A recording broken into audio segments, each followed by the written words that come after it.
tuba tetunaba kuvaawo Alien najja nga simumanyi nti na Alien nga simanyi nti muyimbi abakozi b'effujjo batandika okumudiisinga ekinkwatako bannange ekyannumanga ngamba omusajja bamuzoleeza mu kitundu ekyange muganda we bwe yajja bw'ati ne zimubuukako n'agamba onoonya ki eno era ojja kukola ki oyagala kakasa bantu nga bwe ndi muganda olowooza buli omu akwagaliza wano bwe bakola ekikyamu okitegeera eyo statement yali nnene jjukira Alien tannaba kuba zisaaki naye ayogedde ekigambo bwe kityo era zaavaako olwo Alien amaanyi gaasukka obungi ennamba yagikyusa n'ogikyusa naye ng'afunye abaniga bapya nga abeyuseewo nga Alien wa ddala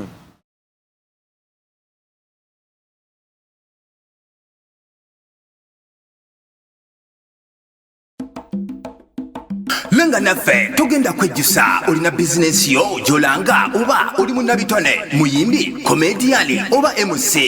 lenga kontenti wo wano naffe MR Live tunda kontenti wo mukadde katono obune ebitundu by'eggwanga byonna MR Live where charity begins. Weerabe engeri gy'ofaananamu ofaanana bulungi nnyo era gw'omu ku bakyala envuumuulo oba abasajja bayita envuumuulo engeri gy'owunyamu engeri Katonda gye yakundamu laba omubiri gwo guli carved buli wamu era gw'omu ku bantu be beesunga okulaba nga tebalekerawo okulaba kyobulako kiri kimu obulako Katonda singa onaamwongera ku ngeri gy'ofaananamu olwo ojja kuba complete ekitenkanika singa okkiriza Katonda nakkozesa era nakkoleramu ojja kuba ekitonde ekitenkanika olaba Katonda akolera mu ffe abasiiwuufu era abali abasiiwuufu n'atukoleramu n'atukolamu emirimu n'atulinnyisa ddala ku ddala paka wano we tuli wano wotulabira si we twali twali byenyinyazwa nga buli omu atulaba atudduka era ng'osobola okutulaba n'otunula eri sinakindi n'okaaba buli yatulaba nga yatusaasiranga bwe twamusembeza bwe twamwekwekamu azze naffe atufuula abantu kubamu akafaananyi bw'aba yakolera mu ffe olwo ggwe oledde engeri gy'ofaananamu singa omusembeza ku mutima gwo kikyasobola okukola amanya bampita Rima Sam oba Mechanic Rabongo ku MR Live kwendi bakama banga abantu bano Rabongo Charity Foundation abana 17 buno bwana wa Katonda bwe tujja ku street ne mu family bambi struggling nga budda ku ssomero requirements twazifunye tunafuna school fees kyonna kyoyina oyina emitwalo 3 oyina omutwalo gumu oyina emitwalo 10 oyina emitwalo 2 buli kana kawe emitwalo 3 twetaaga obukadde 5 mu emitwalo 10 osobola tuyambako buzze busoma omwaka mulamba tamu eno yakuyita leka erinnya liwandiikwa ebitalo by'eggulu nti sikiri wayimirira n'okikola obwana bwe ne butuula ebibuuzo ne buyita ne bugenda mu bibiina ebiddako omwaka ne gusaba tulema bwe twasobodde ziri ttaamu 2 eno ey'okusatu egenda tutulema nze nzikiriza nti gwe mwana Katonda awulidde ekigambo kino ekikutuula ku mutima obutavaako era n'otoola Katonda agenda blessing ennyumba yo engalo zo n'ebigere ebyo buli w'olinnyo otwalewo yesala gye nkusabira buli w'oyogedde oleme kukkakanyizibwa akuwe favor buli kigambo kikolere ddala amakulu ku mmeeza zaabo b'oyogera nabo abaana bo bawone ebirwadde emirimu gyo giganje ofune omulimu gw'atalina mulimu gwanoonya omwana ofune omwana n'anoonya obufumbo ofune obufumbo gwanoonya ewaka owone obupangisa era ozimba ennyumba yo olw'ensigo gy'ogenda otutwala ng'obwana bwa Katonda nga mpita mu Romans 10:10 kinyweza n'olulimi lwange kwa yatusuubiza nti bwe tukyogera ne tukinyweza n'olulimi lwaffe akikolera ddala weewaawo omukulu gyebaleko kale boss obulamu gyebaleko obulamu si bubi embeera alhamdulillah oli fresh webale kusiima amanya n'eddoboozi bampita Zax promoter opromotinga muziki ndi mu Ndongo strictly Ndongo omuyimbi ali eyo ayagala okutuusa endongo ekweno level kwedi level woli tugatta naye tugatta naye yotoyimba sisobola araga bw'ogatta bugasi yeah man we take you there slogan yo. Yeah man. We take you there. Tukutwala waawo yayanira. Tukusawa awo oyagala. Gomana Katonda empoza eno angena gitandika bwenti. Bintu bingi nnyo ebyogeddwa ku brand ya Aryan Skin. Abantu abamu balowooza nti ya muyimbi akyasinza okuba violent. Abalala bagamba nti nedda bamuwaayiriza. Abalala bagamba nti teyali bw'atyo. Azakyuka bukyusa olw'embeera n'ebintu ebimwetoolodde. Abalala bagamba nti yali bw'atyo twamulabirawo from the beginning. Nsazeewo noonye ku musajja ono. Omusajja ono be bamu ku bantu abatandika na Aryan Skin, be bamu ku batandika na Aryan Skin. Era be bamu abali mu lugendo lwe. Abalumya n'ogamba nti weewaawo omusajja omumanyi. Twagala tuyambeka tutangaaze. Ddala ebyogerwa ku brand ya Aryan Skin bituufu. Tebakyakola bonna bayawukana batya. Ngumi yabaawula nga bwe kimupe yatikwako ennaku zino oba mpisa nnungi ze zaamwawula na ze zaabaawula ngera bwe kimuteerwako ennaku zino. Omukulu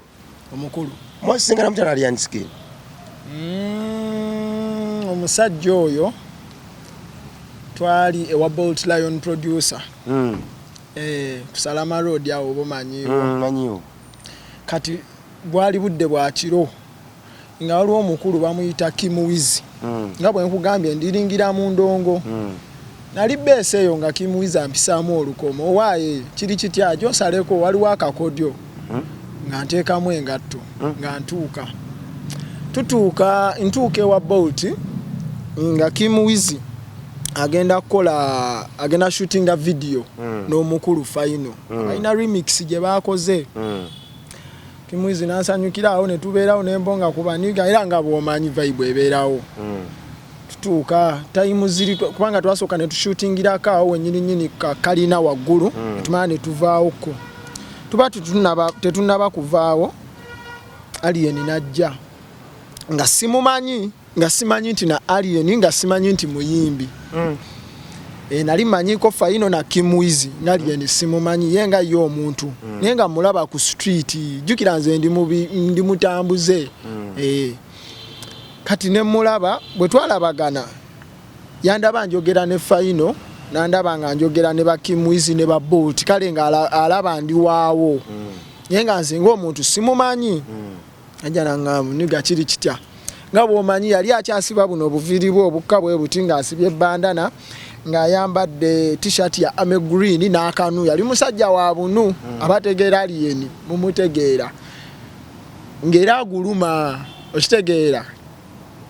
Najja n'angamba bampita Alien ninamu endongo yange bweti naye bwe tukonze ize tujja kukola nga muwa namba. Nenzira ku mulamu ogwo ali gundeesezza. Manna akatuuka bwenteeka kuba twava ku video shoot zaali ssaawa 9 n'obuddakiika obugwamu. Nasala busazi n'engenda mu bbaala. Kati enkeera ziba ssaawa nga 4-5 nga ndaba essimu tuuti essimu kameeza ennamba nga sigimanyi ndwawo okukwata essimu ze simanyi. Naye ku olwo nagikwata nga waaye Zakisi kiri kitya nze Alien nakuwadde ennamba yange biki weebityo nga nzijukiza the last night we met. Konze ennamba nengisavingirawo neŋŋamba omusajja ono olaba obulamu bw'ensi eno we meet people by purposes. Osisinkana omuntu nga tomanyi kikyagenda kujjako nga tomanyi kikyogenda mujjako. So bwe yankubira nensavinga ennamba ye from there and then netukwatagana. Kati Alien ono nkwatagana naye of course when I saved his contact netandika olaba kuwaakawe ku WhatsApp. Tubeerawo mpola nga ndaba mubya ebiseera yalina oluyimba. Nze jjukira nali simumanyi naye kati olwo ntandika omumutegeera. Yalina oluyimba baali baluyita emboozi y'enkoola. Yalina oluyimba olwo nga ndaba aluteekayo ng'akolera wa Jizzy Beats. Producer amuyita Jizzy. Tubeerawo mpola n'afuuka boyi wange nga tukolagana. Kati nga Alien buli waba alina waagenda anteekako. Waaye jangu tuyitemu. Nange ng'omuntu nali njayana nnyo okubeera n'omuyimbi gwe ŋŋamba nti ono nga gwe ŋŋenda oteekako essira mpromotinge nga yowange mwefunze. Of course before nali nkozeeko n'abayimbi ab'enjawulo. Nali nkozeeko n'abayimbi ab'enjawulo mu bakazi ndowooza Grace Kani, nali mbaddeko ne Tipswizi Maswaga, Khalifa Ganaga, Kim Wizi, abayimbi abo we batyo n'abalala Jimmy Mulo, okitegeera nga mbeera nabo naye nga nina ekintu ekiŋŋamba I need someone to own, nga tukolagana naye mu mbeera zonna nga tubeera naye from scratch, okitegeera. So that was something I was yearning for. Katonda nansuula ku Alien, ne tubeera ne Alien nantegeera ne mutegeera, tetwalina ssente tubeerawo kubanga n'okutambula okwo kwe nkugamba kwe twazubanga bbala ku bbala, street ku street, tukozesa zugu piki nga tutambulira ku piki mu matumbi ago, tugenda mu bbala ng'alina emboozi y'enkoola, ng'alina ne tonkaka naye nga tonkaka tannakwata nnyo ng'akyali mu audio naye ng'emboozi y'enkoola ku ground ekola ki ekuba gwe tomanyi. Tubeerawo mpola mpola Alien ajja agatta sente ashootinga video ya tonkaka. Mbozi yenkola yagishooting mbo yali yagishooting. Ndoza yali yagishootinga we twalabaganira. Kubanga ntegeerako nti bagikwatisa na simu era bw'oba ogyetegereza osobola okurelatinga. Kati jukira nga bwe nkugambye nali njaga omuyimbi gwe mbeera naye nze nali promoter oba ndi promoter. Kati jukira mpangalira mu ghetto tulina ekibanda kyaffe tulabira firimu nga bw'omanyi. Kati nali nateesa n'ow'ekibanda nga buli wabaguddewo bw'ati mwokyayo endongo y'omusajja wange neekola ki mu kibanda. Jukira basooka kukubamu nnyimba awo nga firimu tennatandika, kuba firimu zatandika ssaawa nga 6:05. Kati ng'okuva ku ssaawa 4 1 full hour of non-stop Ugandan music. Kati ng'ennyimba za Alien tonkaka n'emboozi y'enkoola nzisa ku rotation, okitegeera nga ntipingayo yo ow'ekibanda ng'aziyisaamu mu kibanda omwo Nalukolongo ng'azissaamu. Kati ne ŋŋamba kino tekijja kumala, enfatamu ka flash. Olaba bw'oba omanye Nalukolongo ku street olwo kwabeerangako abaniga ababeeranga ne bu laptop abasala ennyimba firimu w'ebityo. Ne DJ Man Expert we yalinga akolera mu ebyo ebiseera ng'atera obbaawo ng'oluusi waba taliwo ng'agenze ku station ng'ateekawo abaana ng'alekawo abantu abamubeereramu. Ati nalinanga ka flash kange nga tekanva muno. Olwo nga kuliko ennyimba ezi tonkaka n'emboozi y'enkoola. Nga buli wengenda making sure ndekawo oluyimba lw'omukulu oba ennyimba z'omukulu buli wendaga nateete kyengera bwe mba nsobodde otuukayo ne Wankulukuku simanya Wakaliga obutundu obulinaanyeemu omwo. Omusajja buli kiro tulabagana nga tugenda tuperforminga bwe kiba kisobose. Naye weŋŋambira nti Alien ono yali wanjawulo simanyi na lutya bwe yali yakola kintu kye. Lumu ŋŋamba tugenda Nateete kulabamba konze kwendi sajja eno Makindye yansanga Nalukolongo ne tweyongerayo kapiki paka kulabamba. Yali yani randomly twalinyanga boda. Twalinyanga boda sigamba nti yavuganga oba nze yavuganga. Bwe twalinga yala by then nyenga omuntu gwenkolagana naye sindaba mutegeera nnyo kigenze wala. Nze nga ndagako kino kyakuba nti muyimbi, of course nange nga kyendaba nga kyempushinga ng'ebisigadde saagala mmanya. Tugende Nateete tutuuka mulabamba nga ŋŋamba yakoze appointment ne DJ. Tutuuka ali ku DJ's box omusajja amumanyi ng'amulekera ndongo. Amulekera endongo amugamba endongo yonjirina. Samanya obutya bwe yagifuna naye yamugamba kimu endongo yagikola ki agirina era n'agikubamu awo ne tweyongerayo. Tuva we Nateete tugenda ku bbaala lye bayita Best. Era ne Best we nnyini nga alina abasajja abamumanyi. Kati abasajja abo abamumanyi twatula no mu VIP section nga bw'omanyi yali azze abeereberewo kaawa ayimbemu dakika nga 2-3 amala aveewo. tukawa akolagana n'omuntu gwe yali azze okumusisinka n'oba okusayo programu tukola tumala ovaayo tuba tuvaayo nga bw'omanyi abakozi b'effujjo olali entanabakuba nnyo abakozi b'effujjo batandika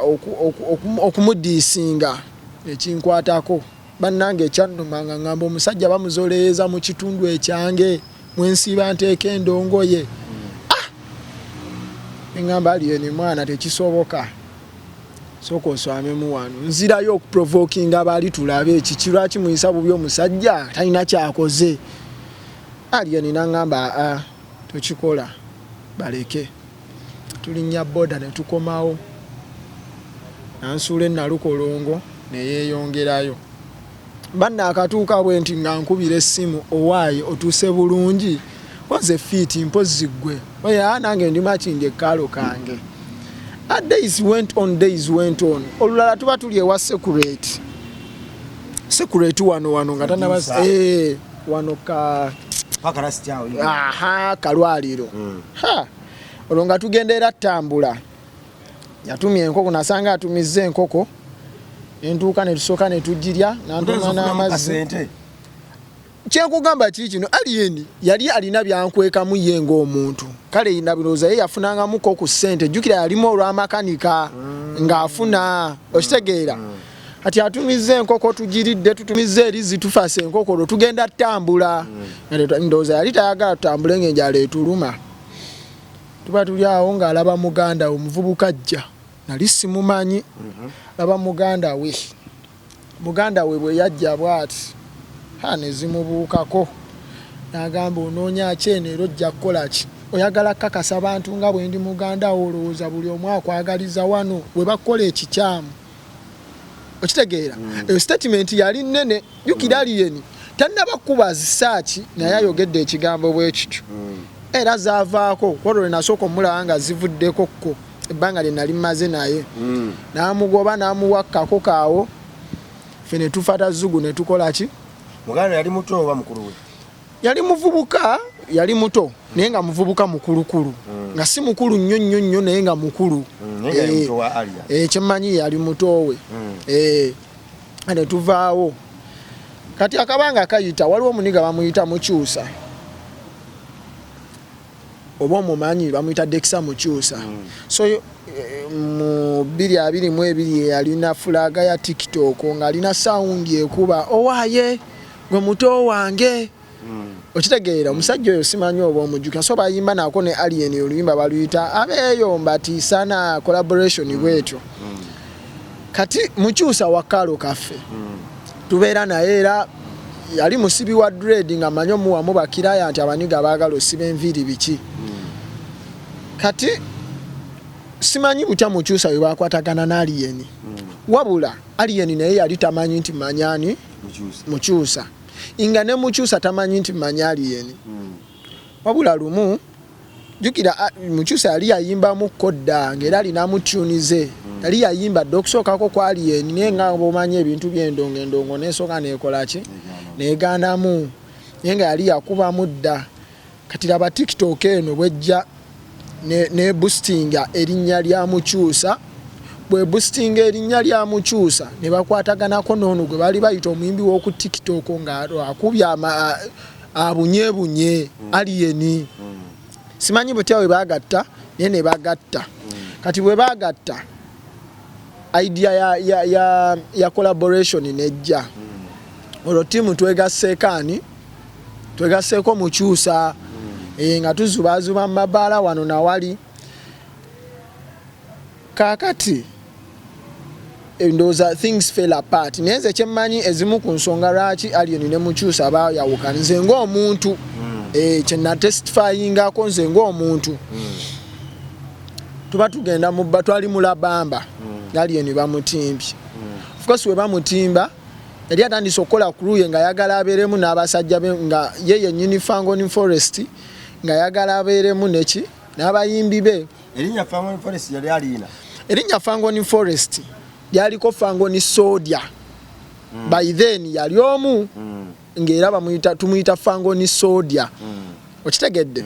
yamaani kati era ne mu nnyimba ze ezasooka ng'owulirako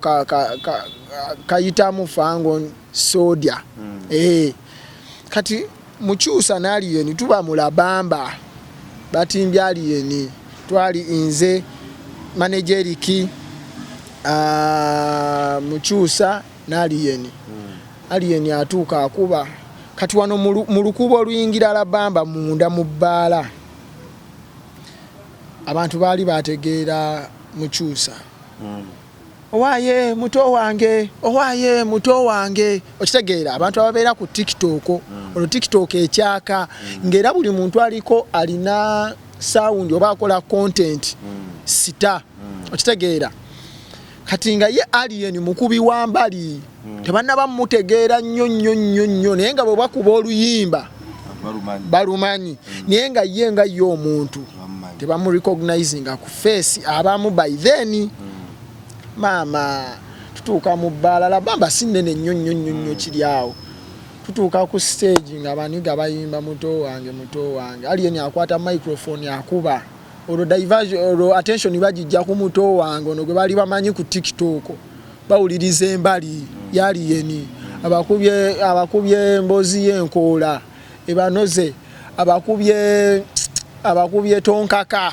kati yalinamu oluyimba bali baluyita akiiki abakubye akiiki naye batuddemu yavaawo afunyewo ki attention nga abantu batandise omutegeera yamaani kati mukyusa kana akantu k'okuba nti abaniga bamukola ki bamwaniriza bamuhypinga webale nnyo n'atuulamu ebbali n'agamba simanyi oba yatuula n'abaniga be oba ye nga ye yakyesetingira n'amanya kati okimanyi nti ndi sita ndowooza n'akolakola be yakolaakolaawo ng'alaba asobola okusitandinga aliyeni ono yali ategedde mukyusa ebyaddala wengambira nti yali amutegedde twali akawungezi nga tuva kushutinga video ya City ya Danger twagikwatira mu Kiwempe aliyeni yalina omuze nga tashutinga video emu yalina director we bali bamuyita Ozi gwe yakozesanga nga waba shootinga video nti olunaku lwa kushutinga tashutinga video emu azikwata videos obezi nazishutinga mu lunaku lumu oba sinna mu kitundu kyekimu nga yinza shootingirawo katugeze nga waneeno n'agenda ne wali mbitaala n'ashootingirawo okitegeera ng'akyusa bukyusa ngoye tuba tuva ku video shoot ya tonkaka ya City ya Danger tukomayo wa security awo tukiringa mu motoka aliyeni aŋŋamba omanyi kamenyekemu waneeno yaddira omutto gw'emmoloka n'agwebasa yalinamu akamotoka yalina ka open roof kaali ka green ne waliwo ne ka Subaru keyavuganga so kati yakatemaatema omuluka yabufuna aja kuba tukomye walinga mukyayiba na boda omuluka zaaliyo naye ngera mukozesa boda simanyi naye kyemmanyi nange kyenategeerako aliyeni yali makanika kati ngera alabika alinamu kokka sente naye nga tebinaba ku moloka ndowooza nga nfunga zeetaaga okutereezaamu nga bw'omanyi kati tuba mba ndi ku mutto gwe nga mugamba yini ganjagala okumalayo naye tukoze tutya nga njagala kudduka nzijewo baddansa bange be nali nabo naŋŋamba leka nyambuse ndabirwamu abasajja bangi buli omu bwe nagenda mumusasula ngenda wunzika sikoze eki sifunyeemu twali ne baddansa baali bangi nnyo nga tuva ku shootinga nga mukyusa waali awo n'amenyeka abantu ne beetoloolawo ne tusigalawo nze mukyusa kale kakulu kaffe muli basatu baddansa olwo nze yali abaleese ne mbawa transport ne mbagamba nja basanga ku ki kaalo omukulu kasooka amala relaxingamu tuvaawo omusajja n'ayita mukyusa yalina omuze nga kale tegwali muze ndowooza kyekyali ekikula kye nga bw'atuuka ewantu engeri gye yali amanyi nti bamutegedde ng'ayagala buli omu amubongebongeko awo biki ka excitement ako nga bw'okamanyi aliyeni yamuyita mu mmotoka namugamba muganda wange golowooza buli muntu aliwo anaakwagaliza abasajja bayimbidde emyaka n'emyaka tebalina ndongo gy'olina olina mbatiisa noloza buli omu akwagaliza bakuloga kiddukano olya menvu lya muwogo bagambe nti tebyakoze kumbe yakusibye mu lubuto yo statement nayo nenjikootinga ebbanga lye nali mmaze mu bayimbi nali sibangako na muyimbi mugezi nga Alien. Alien yali musajja mugezi nnyo ng'ali smart si bunene obwongo bw'ekitabo general knowledge yali musajja mugezi nnyo bannange yali musajja very brilliant nali simulabanga naye ndowooza industry eno yenga yo omuntu yagenda ogijjamu ng'amanyi kikyazzeemu ng'amanyi enkokola ng'amanyi ekirungi ng'amanyi ekibi ekiri mu ndongo tubeerawo yo kureta andisa okula twali tushootinga video ya tulage wali oluyimba baluyita ffe tulage kiki kyolina kubanga naffe tubalaze kye tulina lwa Alien era twali eyo mu kiwempe twagikwatirako ne mwala kati olwo ntandisa olaba ku basajja abalala be nali simanyi nga sibamanyi naye nga mbalaba bali naye ng'era feelinga home ng'ali nabo kwaliko Konde Fibs Luga Media kwaliko Chozenike kwaliko Julio abo basatu begasseeko kati ntegeera nti Chozeni ye yali manager Chozenike mwebyo ebiseera ne mu embracing nga manager ntegeera Julio yegwe mukumumanya ne mukujja yajjanga manager ngali yamuyita manager ninga wali tomumanyi Sike oyo Chozenike Sasa bali barabagana ndowooza kati ekiseera kyatuuka nemba nga nyina okugattamu nga nyina okukola intaani ngikolera kyanja nga ka transport kandi okuva ekyanja okudda ku street n'emakindi okubanga ngatta ebikondo nenfuna eyo gye napowanga tumwebyo ebiseera we were a bit distant nze ne Alien naye ng'endongo kati olwo etandise opushinga akuba bookings azifuna nziraba okitegeera ane tubeerawo awo Sike wali Mukyusa by then nga naye wali ne Julio kati Julio nali simanyi nti security we okitegeera nze nga ndaba people they are close babeerawo nga lwemba nvuddeko ekyanja like mu weekends nzija ne mbabeeramu ne ndabanga bitambula kati Mukyusa afuna ekirowoozo ekyawukana kwani kwa Alien betadde ne Mukyusa atandise okuba independent akuba endongo Mukyusa afunye manager wa Mukyusa nga muganda wa Alien Alien kuyagamba nti wano waliwo omulala bamuyita Eric Pro so kati muyimbi Eric Pro nga ye manager wa Mukyusa Allahumma swalli Mukyusa nga akuba Eric oyo musajja amanyo pika endongo ku ground era siyinza kugamba lwaki yava ku muganda we najja na promotinga Mukyusa oba nfuna akantu ako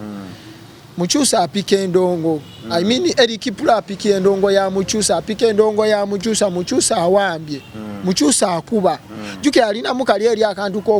koku TikTok ne wana agaseeko endongo Mukyusa atandise ofuna bookings z'ebusoga eyo busoga adimalawo maama Mukyusa ndaba susumaji ndaba bagita drive ye nga bamulanga agenda Jinja ono omusajja susumajiki akuba drive nga akozesa kidrone mulaba nnyo n'esinyasimayi nengamba omusajja ono storage musajja akuba olonze ndi kyanjamba mbeyawuddeko si mbubi naye nga nange nnina okugoba gouzi zange Alien alina watuuse nga kyekyo ayimiridde ali established as an artist ndowooza that was 2022 ngendo laba nina abayimbi balinga babiri ndaba Alien ndaba Mukyusa naye nga sinnaba kusaidinga nga bonna bakyali bange okitegeera era bwe nteekayo waakawono nteekayo ne waakawooli okitegeera kati Eric Pro nga naye amanyi ng'omuntu wabula nga simanyi nakumanya nti muganda waani muganda wa Alien Mukyusa akuba babeerawo ebintu nebigetinga so crucial nga buli we balabagana n'Alien ne Mukyusa wabaawo obukuubagano babaga kwekuba nga wabaawo obukuubagano era ng'omuntu ataawuluza ekyo Eric kuba ye Eric yali muganda w'oli of course omusaayi gusigala musaayi kati ate laba ne Eric bwayawukana nani ne Mukyusa simanyi biki byabaawula saagala nnimbe naye baawukanye Eric naye ayingira endongo Eric bw'ayingira endongo nze mba ndi kyanje eyo nga nfuna enamba ya Eric enamba ya Eric njifuna nti anagijja ku TikTok ngendo saving enamba ya Eric inge namba yange already ekyali eri saved mu simu ye nkibuuka ntya ndaba statuses mukulaba statuses ndaba Eric ataddeyo poster y'endongo kiraga naye muki muyimbi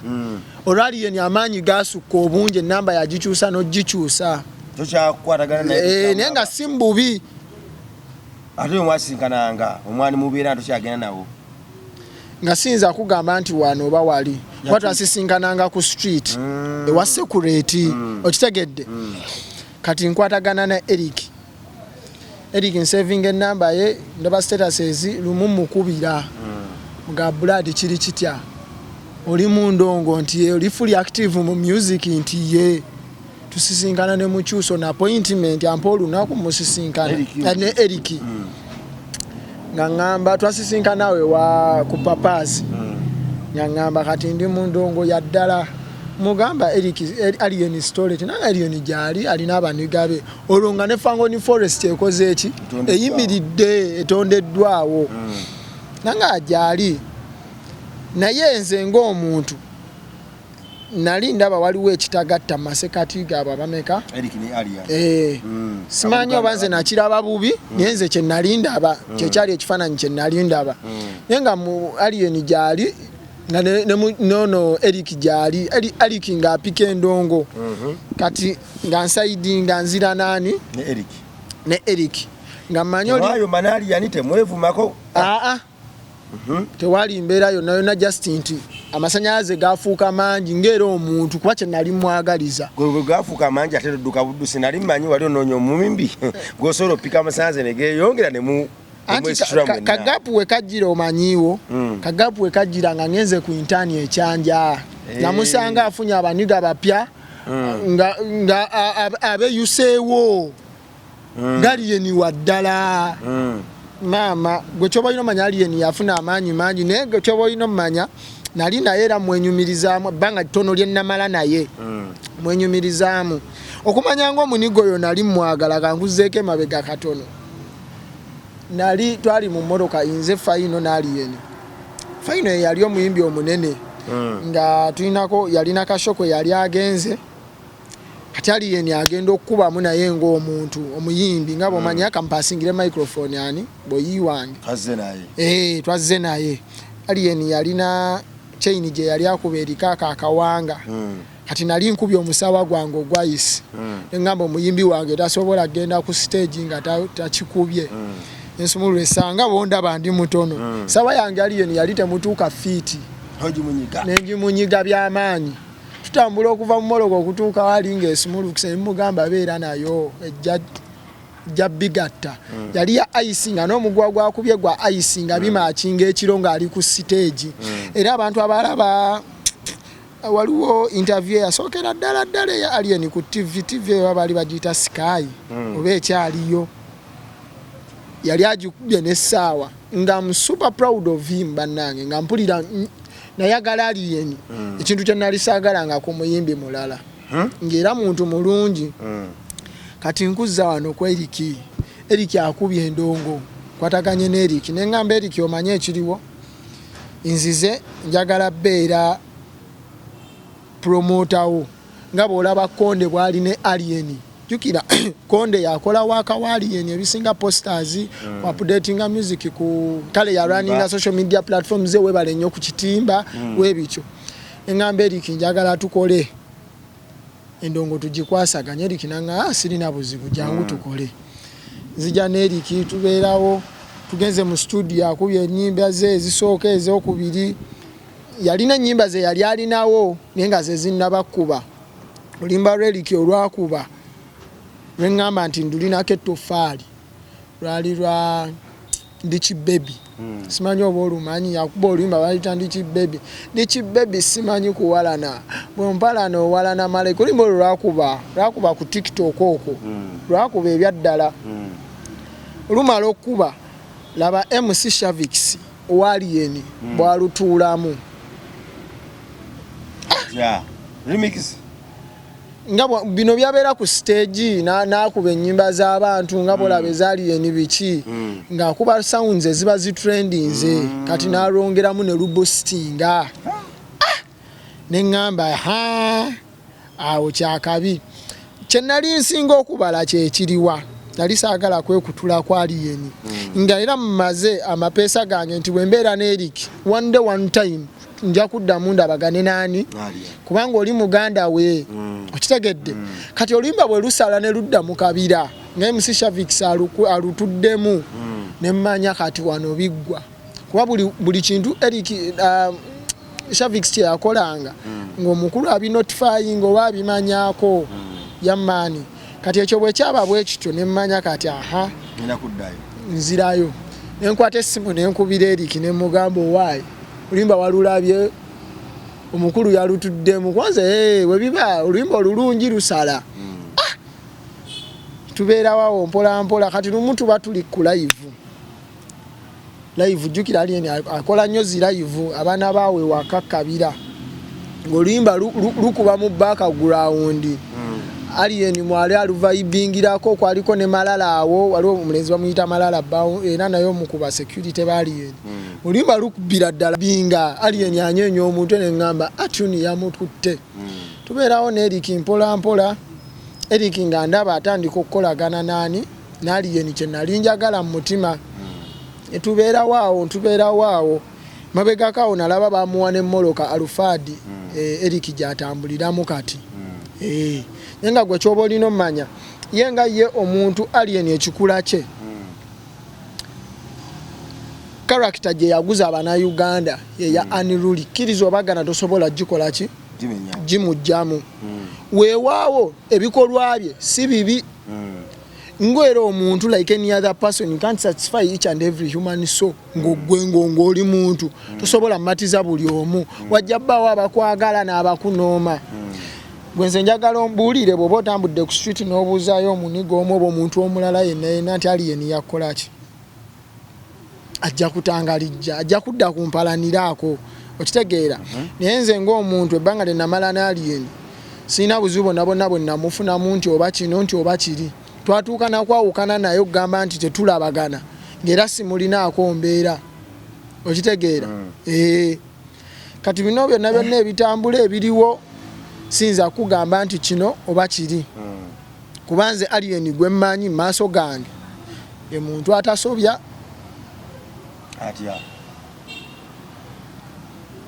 ne bwakola ensobi mu maaso gansobi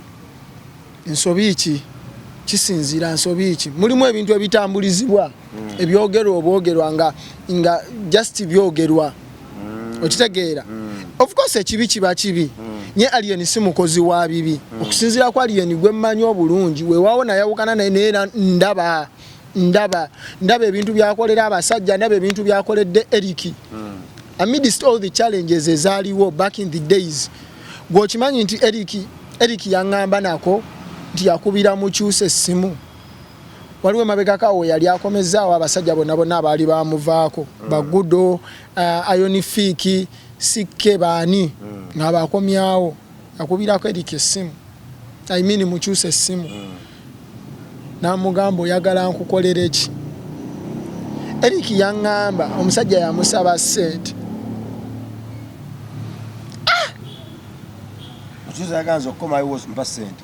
yamubuuza oyagala nkukolere ki oyagala ki yamugamba mpa ssente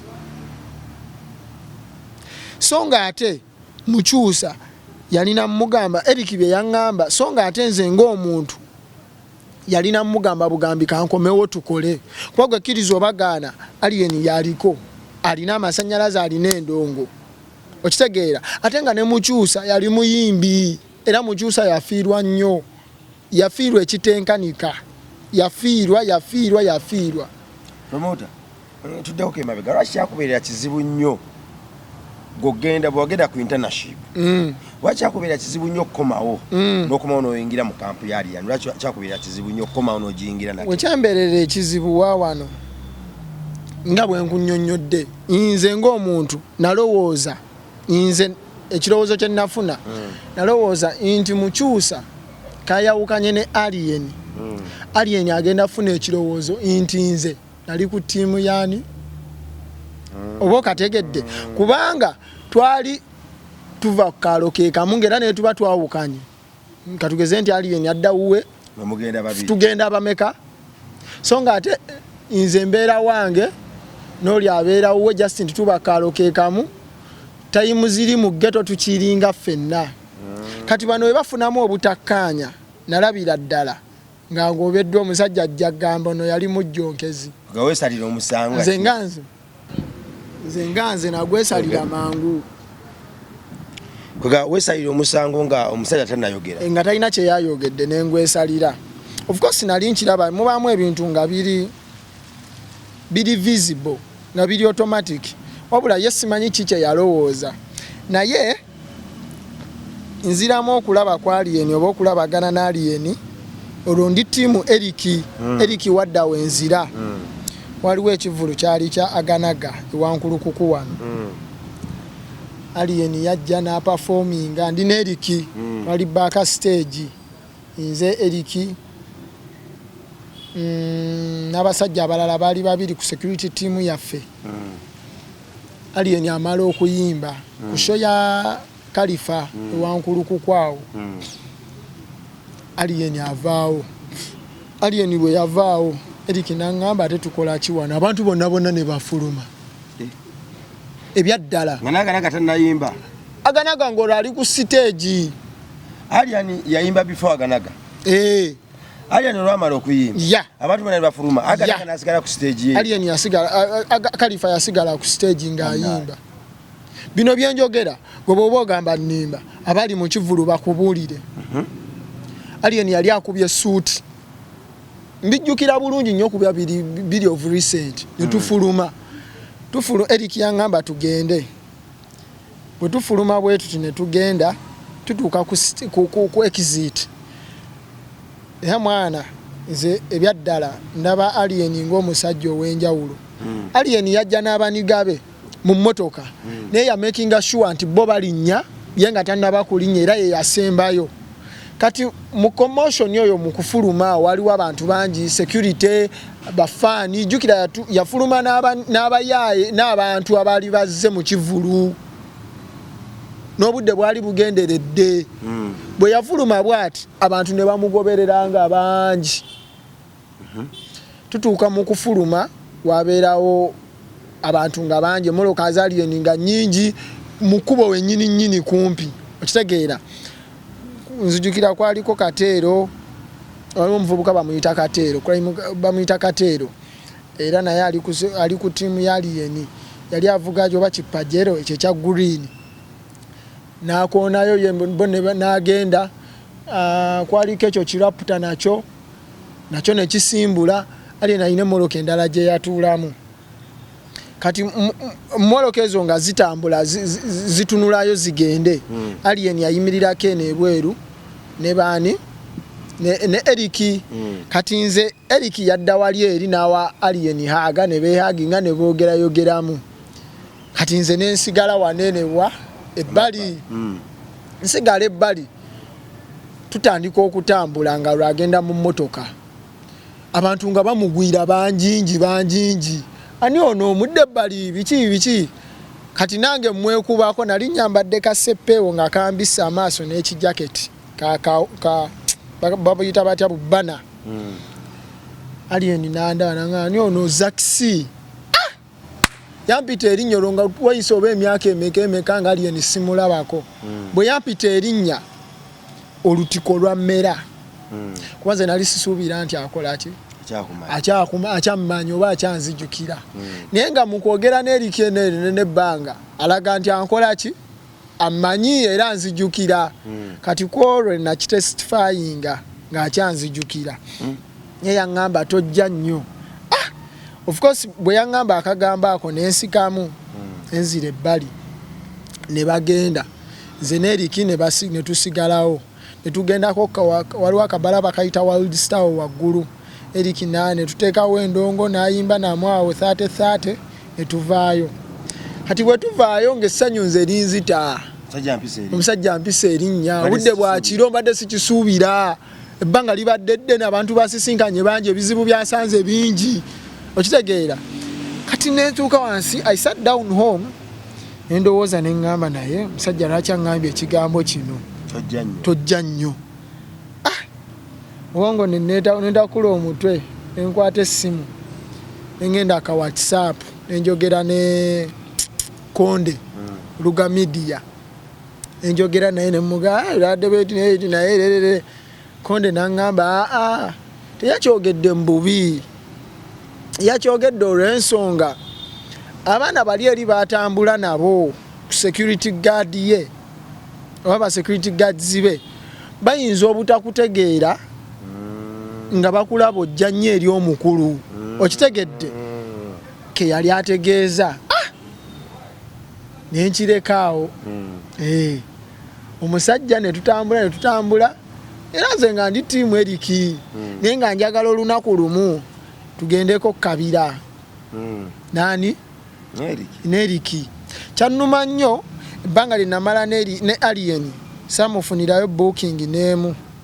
samufunirayo kasho yadde akabibibi akamuleetera ku ssente oba oli awo mugattako naye we twali tutandika nafunayo kasho kali ka birthday omusajja nga ayagala emitwalo 10 n'emeka Alien nye nga abasajja bagaba emitwalo 10 Alien naŋŋamba tubaleke tujja kukola olulala kyeyaŋŋamba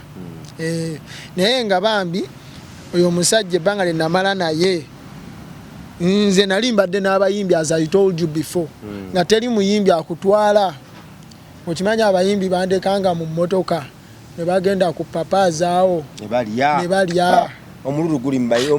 ebintu nga muva ku show nga mubadde mwenna n'agenda n'alya olwo ng'alinamu enkete ye okitegeera oba bayimbi bakikopa ekintu obukodo simanyi naye twagenda ewa Luna twali nze Mukyusa Eriki Kochi Kerementi Luga Media ganga yali ewera nga tuli bangi nsawo oba nalinamu 13,000 Alien n'abuuza akawungeezi Alien n'abuuza tulye mu ghetto oba tugende mu bakopuleeti wallahi ya Mungu bwatyo bwe yakyogera yabuuza tulye mu ghetto oba tugende mu bakopuleeti abasajja ne basalawo ne bagamba tugende Makingi ne tujja Esogga tugende ewa Luna ne baleeta ebyokulya bambuuza ogenda dyaki olwo nze nga mmanyi nze asasula mu nsawo nnyinamu kasatu eŋŋamba kantumye ennyama bampe ennyama Eriki naŋŋamba yogera Mukyusa naŋŋamba tutya atumye emmere asajja bonna batumizza emmere baleese Alien bamuleetera emmere bandeetera ffenna batuleetera nga twali tuzze ku mmeeza ndowooza we occupied 3 tables ewa Luna awo ne baleeta emmere akantu akanyumira olwo olunaku okamanyi baleeta emmere ya Alien ne balwawo bamuleetera juice ati yalinamu ekiti kye n'akissa ku mmeeza yalina ndowooza weyita mukwano gwe n'akulakinga joko n'agamba mundetera ebyokunywa nammwe oba nkume bino byemba nnywa Hajja abagobe ng'ategeeza ekiti ekyali ku mme bino byemba nnywerako etumala okulya essala neŋŋamba kati nno